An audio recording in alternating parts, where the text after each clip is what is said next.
It's supposed to feel.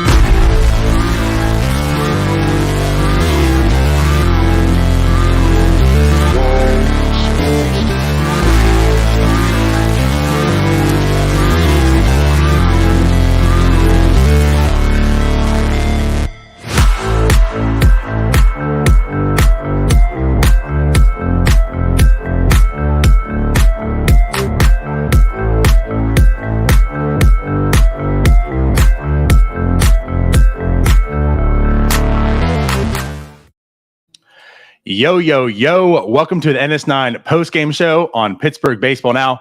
I'm your host, Anthony DiNardo. With me is nobody once again.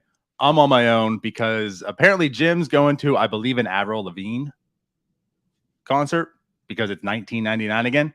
But it is what it is. So, yes, Pirates win once again tonight. So that's good. 7-4. They beat the Brewers. I think the story today is... it's kind of spread around, really. I don't think any one person really showed out today. I mean, you could say Bryse Wilson did, more or less. Let's talk about that. Let's start there. I mean, Bryse Wilson makes the start today. He hasn't been good. I didn't have much faith in him at all. And like what was unfortunate was he was going to have to eat it today because we already know obviously the bullpen's kind of down right now. They probably could have used some length today. And especially looking at that first inning, I mean, he was getting hit pretty hard, only allowed one run, but I didn't think it was going to go too well. You know, I really figured he's going to have to throw 100 today.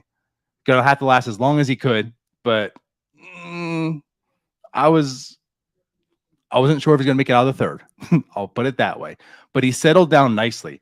So again, like for Bryse Wilson, he goes 6 innings today, only gives up 2 earned runs, had 4 strikeouts. Of course, one of the runs coming by a home run, but he did his job. I mean, I'm not going to say I was impressed by Bryse Wilson. The velocity was up, so I'll give him that. But he was still getting hit pretty hard. Like, I'll put it this way. He gave up a lot of contact, allowed 8 hits in 6 innings overall. Had some good defense behind him. I mean, I think he was pretty thankful that Oneil Cruz is 6'7", made some plays out there defensively to help him out. But again, I don't look at this as if, hey, Bryse Wilson looks a little bit different now. The velocity's up. Maybe some good things are happening. I'm just happy he gave us 6 innings of just 2-run games. So again, though, I mean, kudos to Bryse Wilson for doing his job. Again, like he didn't look too outstanding out there, but again, he did the job. Only 2 earned runs. Comes out with the lead because the Pirates did get to Aaron Ashby quite early. But yeah, comes out with the lead. Chase DeYoung comes in for him, goes in the 7th, looked really, really good. Chase DeYoung comes in the 8th then, and he starts giving up hits. Actually, really hard contact. I think 3 straight hits of 99.8 miles an hour, and the other 2 over 100 miles an hour. So like he had one really good outing. He looked pretty good. And then his second outing out, giving up hard hits. Then the Brewers start to score. Start worrying, is there going to be a comeback here? They get 2 off of Chase DeYoung. Will Crow comes in, gets the last out too. Of course, he looked good as usual. Only need him for 0.1 today. And they go to Bednar in the 9th. 3-run lead. Interested to see what we were going to see. I mean, obviously, he's deemed himself healthy. The Pirates have deemed him healthy. He came in last couple games ago, right? Pitched 30 in that 9th inning, which he did not look good. And immediately he comes in, walks the first batter, 4 straight pitches. You're worrying. He can't command his fastball, but he settles down. I think that was the only lefty he faced. And again, like his fastball couldn't command. Seemed like Heineman kind of went a lot of splitter at that point in time. But then, like, it looked like the old Bednar. I mean, the velocity is still there. I'm not totally sure what we're looking at as far as injury, IL. Again, he looks like he's okay. He's healthy. I should say he looks. He's deeming himself healthy. He doesn't look like himself, but maybe he's going to pitch through it. We'll find out. I'm a little worried, just miniaturely right now, about David Bednar and such. And again, it's only that little bit because of that first at bat. But again, he looked almost vintage Bednar afterwards. So I'll give it to him. He shuts him down. He does, of course, earn his 12th save of the season. So there's that. Question here. So what do you think about trading Bonda? More trades to come. Who else needs to trade for cash? I'm not a believer in Bonda. He's not good. He allows way too many hits. I know he's gone to the sinker, but even with that, not much really changed. It wasn't as if that like really excited me either. His problem was missing bats. So like adding the sinker to his repertoire didn't really do it for me to begin with either.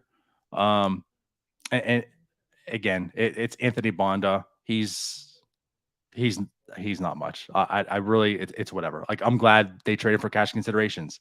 I'll put it that way. You're able to trade to the Blue Jays. So there's that. But I was never a big believer in Anthony Bonda, and still am not. So there's the pitching side of today's game. When you look at the hits, I mean, it was pretty spread out. Again, there was not one really person that stood out. I will say, of course, like Oneil Cruz doing what Oneil Cruz does, 112-mile-an-hour just laser into right field. I mean, it seems like every single home run he's had so far has just been a direct line drive shot. Like, imagine, and people have talked about this. It's not a matter of if and can Oneil Cruz hit it into the river, right? It's when will he? And the thing is, it's like people talk about launch angle. Like, imagine if he actually gets some. I mean, he's driving the ball out there. Imagine him getting some loft, getting under a little bit, how far this could go. So again, like, all 3 home runs have been just complete ropes. He does it again today. I mean, he faced, of course, Ashby's being the lefty. He faced him at first, struck out. It's what he's going to do. It's what he's going to face from now when he faces lefties, especially if they throw him that slider. He's going to have to develop. He's going to have to learn. But again, he does go 1 for 4 today, I think. Got to double check here. Yeah, 1 for 4 with just that one strikeout. But again, that home run made some really good defensive plays. So once again, everyone who's been touting how he's terrible, like not even just adequate, but he's a terrible shortstop. So far, he's looking quite adequate. And once again, like, the point is, yes, you can read the errors in the box score, but what you can't read in the box score is that he's 6'7" and he's able, with that wingspan, to reach out and make that out. That just goes through the gap to anyone else. When he goes and makes that diving play today as well, I know it went in and out of his glove, but he gets to it. That goes into left field. Now, ultimately, the all would have been a single, but that's the things that he can do. So he looked quite adequate today, once again, in the field. He does have a home run. I mean, there's just lots to just look at and watch and see in Oneil Cruz and love. And the other thing, he almost beat out an infield single, like just a routine play. I honestly had to look at it like twice to see, like, should that be challenged? And I mean, it did beat him out. He got out, but it's like, those are the things we're talking about. He almost just legitimately, I mean, you've seen like Starling Marte do this type of stuff. This is a guy who's 6'7" as well. He almost beat out an infield single. So MF Wag says, I sometimes feel like Cruz is maybe too selective, which I guess is better than alternate. That's something I've mentioned as well. Like, his first week up, he doesn't look like this free swinger. It's not as up there he's just hacking away. When people worry about the strikeouts, it's because of what you're seeing, that like when a lefty throws that slider, right, and he's missing those, but he's not up there hacking away. I mean, he takes a lot of counts pretty deep. He's not just swinging. So, and again, like, that's something that you look at, right, doesn't translate in the numbers. Once again, we talked about Sawinski. That was the thing that, we appreciated and saw in Sawinski so early, such an early call-up. He doesn't look lost at the plate. He's not just hacking away and looking silly. And you do see that in Oneil Cruz as well. So, yeah, I mean, it's a good observation. I totally agree. He's being maybe too selective because he lets some fastballs go down there as well.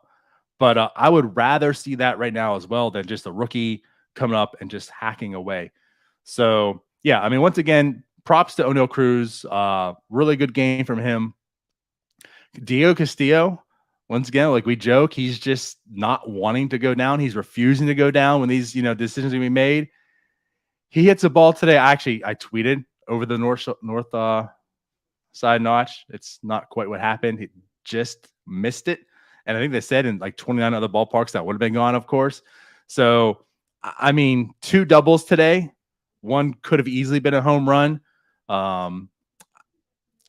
It like for him, it just is what it is. He's probably ultimately going to be like a utility type player, but he's got pop.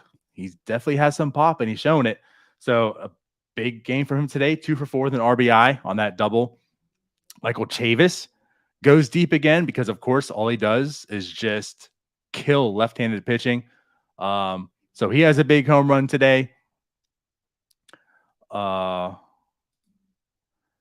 Says I see him chasing lefty slider, but taking a lot of fastballs. Yeah, and I said like that slider from lefties has given him a lot of trouble. But again, being in the major league level, this is the first time he's seeing real, like legit major league pitching, especially from a slider. So that's part of his development. Like this is stuff you're going to see. I keep going back to like the Julio Rodriguez, right? Everyone was touting the reason, like praising the Pirates of why you keep Oneil Cruz down. Because look at Julio Rodriguez. Look at Bobby Witt Jr. Look how bad they're struggling. It was the right decision to keep him down. But ultimately what was happening was they were seeing major league pitching for the first time. They were developing. It took them 2-3 weeks to see that, learn, develop, catch on, and move forward. And now look at them. I mean, they both have an OPS close to 800, right? I mean, they're just dominating. And I'm not going to say dominating. Julio Rodriguez is close to dominating, but they're performing quite well. So, and again, like this is why I keep going back when people want to use the 9-game sample size of Oneil Cruz to define what he is. This is him developing. This is him learning. This is, I mean, you develop still in the major leagues, and that's exactly what he's doing right now.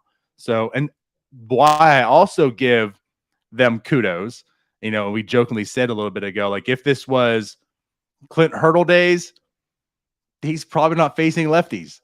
Like Clint Hurdle loved to call up, the rookies and then just let them face right-handed pitching. So like, I'm glad that he is facing both sides and he's seeing left-handed pitching. So that way he can, of course, develop because he's going to be a big part of this future if this Pirate team is going to be good. And yeah, that was a 1 in a million double to the notch. Right. I mean, I thought it was a home run. I wasn't actually watching. I was hearing as I was doing things. And with the excitement, and I thought it was a home run. So, but anyways, yeah. So again, Chavis did a really good game today as well. He goes 2 for 4, 2 RBIs. Reynolds, another hit. I mean, so the thing is here, the Pirates offense actually was out hit by the Brewers. Brewers had 11 hits opposed to the Pirates 9, but very timely, very clutch home runs. I mean, each team had 2 home runs apiece as well. It's just that the Pirates did it with damage. So shout out to the Pirates coming into the clutch, getting Ashby out early. So Ashby only goes 3.2 with 4 earned runs today. But hey, like ultimately, I have no real complaints about much of what happened today, even like the bullpen decisions. Again, with Bednar, I was a little worried, but he did his job, shut it down. So kudos to Shelton. Kudos to pretty much everyone on the team. Vogelback having his revenge series. And let's also just, because he earns it, he deserves it. Shout out to Andrew McCutchen. I mean, he's been on fire since June, and he's just been dominating this series as well. So I think he's had, 8 hits so far? Did he have 3 hits yesterday? I want to double check now, which I'm sure he did. But Andrew McCutchen, yeah, 3. So he has 8 hits so far in the series, 3 games. So, I mean, welcome back, Andrew McCutchen. I wish he would have been a Pirate this year as well. Like that signing kind of would have made sense for this team.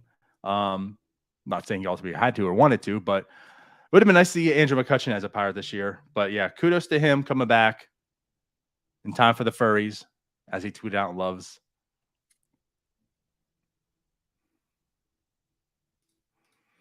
What's up, Justin? But yeah, so again, like there's not too much more to really talk about. I don't know if you guys have any more comments, anything you guys want to discuss, bring up, talk. But yeah, just ultimately a good, solid game by pretty much everybody. And again, with Bryse Wilson doing his job, the bullpen thanks you. And then tomorrow, of course, the Pirates do play. I think I get a schedule. I just want to make sure of the time. Yeah, 1:35, Quintana versus Woodruff. Quintana's been on a roll once again, so pretty decent matchup there. But yeah, so that's pretty much that. We'll wrap this up. So once again, I thank everyone for watching, tuning in. Go ahead, hit that like button, subscribe, turn on the notifications, comment, do whatever you want. Tell us how terrible you are. Let Jim know how much he's slacking. Tyler as well. Yeah, as Anthony says, Gamble and Newman and Yoshi might be up Monday. And again, like this is just I don't know what to do. I don't know what to do. I don't know what they're going to do. I really don't. Again, if it was me, Van Meter's gone. But who knows with them? But it's tough decisions. And then Marisnik is on his way shortly as well. And same with Dylan Peters. Like there's a lot of transactions going to happen. And I'm a little bit fearful of these young bucks, right, that are performing. Like what's going to happen to them? So be fun to find out come next week. But anyways, so we'll see you guys tomorrow after the game. Until then, bye-bye.